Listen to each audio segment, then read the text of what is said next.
Fala, turma boa, tudo bem, pessoal? Vamos resolver mais uma questão de física do SEI, segunda etapa do ano de 2024. Agora nós vamos fazer a questão de número 47. Vamos ler o enunciado e construir a solução para esse problema. Nós temos aqui o seguinte: o gráfico representa a transformação cíclica de um gás ideal que é utilizado em uma máquina térmica. Ah, tá, beleza, professor.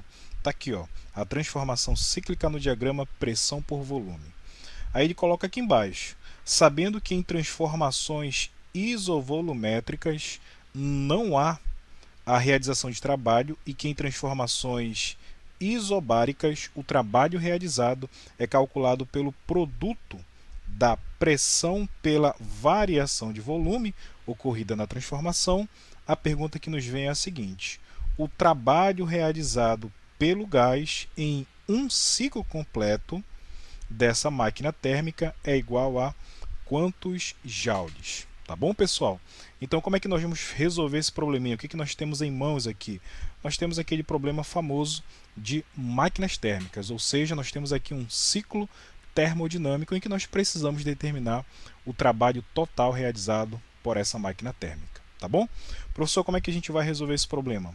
A primeira ideia geral que eu quero trazer aqui para ti, que ela é fundamental para tu resolver esse exercício, é tu lembrar do seguinte: toda vez que tu estiver trabalhando com a máquina térmica, tu não pode esquecer que o trabalho dessa máquina térmica ou o trabalho do ciclo termodinâmico, ele é sempre, pessoal, numericamente igual a quem, professor? Igual à área interna do ciclo. Uma ressalva importante: quando nós tivermos o diagrama pressão por volume, que é o diagrama PV, tá bom?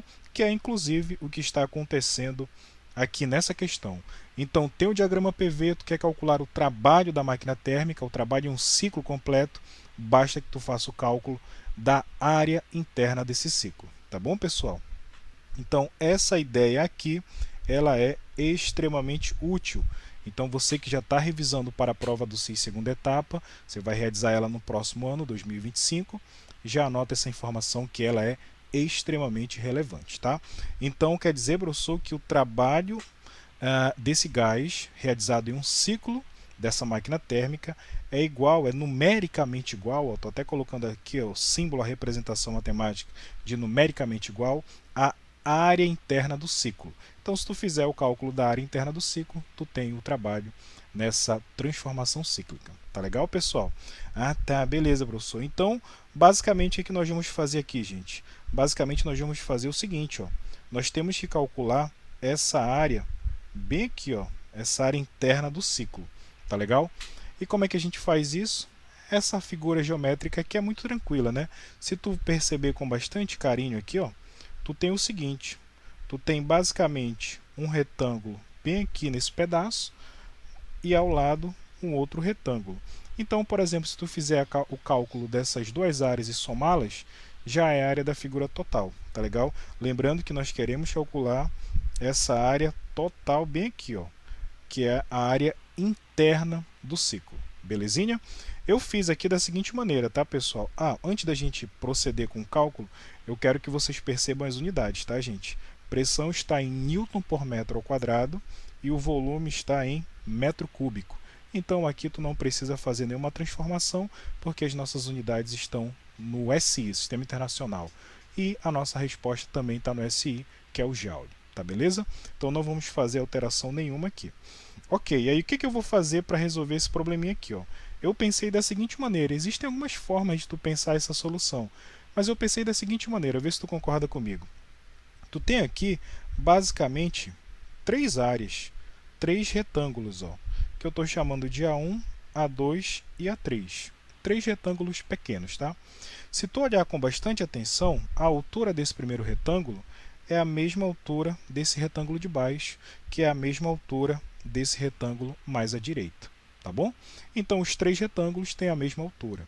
Se tu olhar com mais cuidado ainda, tu vai perceber que a base desse retângulo aqui, ela é igual, claro, à base do retângulo de cima e é igual também à base do retângulo mais à direita. Tudo bem, pessoal? Então, tu acaba percebendo que essas três áreas que eu estou chamando de A1, A2 e A3, nada mais são do que a mesma área, tem o mesmo valor. Então aqui, ó, eu tenho claramente que A1 é igual a A2, que é igual à área A3. Então olha só o que eu vou fazer. Eu vou pegar essa única área bem aqui, ó, essa área A2, e vou fazer o cálculo dela, dessa área. Ao final, vou pegar esse valor e multiplicar por 3, porque são 3 retângulos iguais que nós temos na questão que formam toda a área interna do ciclo termodinâmico. Tá bom, pessoal? Então, olha só como é que fica isso aqui. Como é que vai ficar isso aí, professor? Vai ficar bem assim, ó. O trabalho, portanto, né, no ciclo termodinâmico, o trabalho dessa máquina térmica, é numericamente igual à área interna do ciclo, né? E quem que vai ser a área interna? Vai ser 3 vezes, professor, não estou entendendo esse 3 aí, ó. É porque nós temos uma, duas, 3 áreas iguais. Então, eu vou calcular a área só de um retângulo e multiplicar por 3, tá bom, pessoal?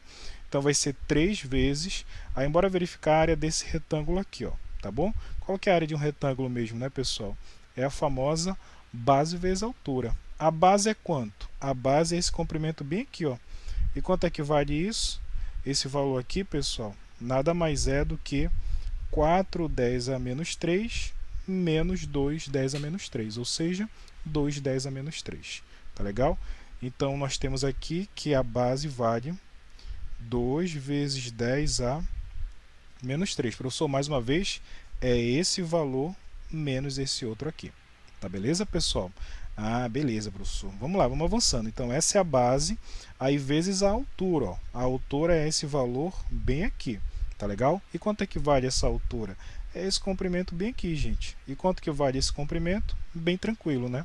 É 4/10 a quinta menos 2/10 a quinta. Belezinha? Então, como é que fica isso, professor? Isso vai ficar bem assim, gente. Vai ficar 4 menos 2, 2, né? Então, 2/10 elevado a quinta. Percebam que eu só opero com os números da frente da base 10 e repito a mesma base 10 com o expoente.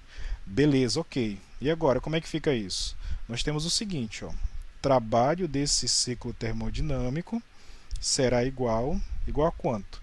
Aí vamos lá fazer essa multiplicação. 3 vezes 2, isso é 6. E 6 vezes 2, isso é 12. Então quer dizer que o trabalho nesse ciclo vai ser 12. Aí como é que a gente opera aqui com essas bases aqui, 10 multiplicando? 10 menos 3 vezes 10 a quinta, basta que tu repita a base 10 e faça a soma dos expoentes. Menos 3 mais 5, isso vai resultar em 2. Tudo bem, pessoal? Então, isso aqui nada mais é do que 12 vezes 10 a segunda. O 10 a segunda é o 100, tá bom? Então, o trabalho no ciclo, vou colocar assim, ó. Portanto, o trabalho dessa máquina térmica, ou o trabalho nesse ciclo termodinâmico, será igual a 12 vezes 100, é simplesmente 1.200, aqui 1.200 joules. Tá beleza, pessoal?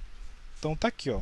Essa é a nossa resposta, esse é o nosso gabarito. Então quer dizer que essa máquina térmica, professor, a cada ciclo ela realiza um trabalho de 1.200 joules. Beleza, pessoal? Ficou claro para vocês aí? Vamos voltar aqui em cima para verificar se nós temos essa alternativa e tá aqui, ó. Gabarito é a letra E. 1.200 joules de trabalho realizado por essa máquina térmica nesse ciclo termodinâmico. Belezinha, gente? Se essa resolução aqui te ajudou a compreender um pouquinho desse conteúdo, eu peço encarecidamente que você deixe o like aí para ajudar o professor e vamos para mais uma resolução de mais uma questão de física. Tamo junto, turma boa!